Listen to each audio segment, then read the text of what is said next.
cuando me enamoro, que yo creo que tiene mucho que ver con lo gastronómico. El amor tiene también mucho que ver con lo gastronómico. Entonces llegó el deseo como un vendaval y yo vi casi, pues ahora me va a salir un pareado, casi que vi una mesa decorada y coreografiada por Ferran Adrià y escribí: te deseo culinariamente. Rociaré de chocolate negro la comisura de tus labios.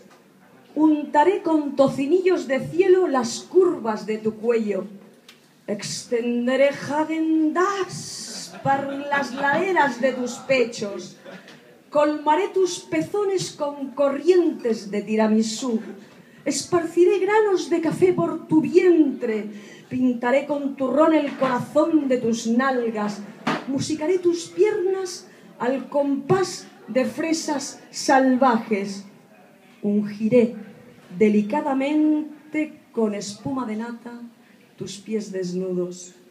Luego, exhausta por tu gastronomía, ascenderé con X hasta tu pubis para beber zumo de naranja. Y seré así una niña extasiada con su postre.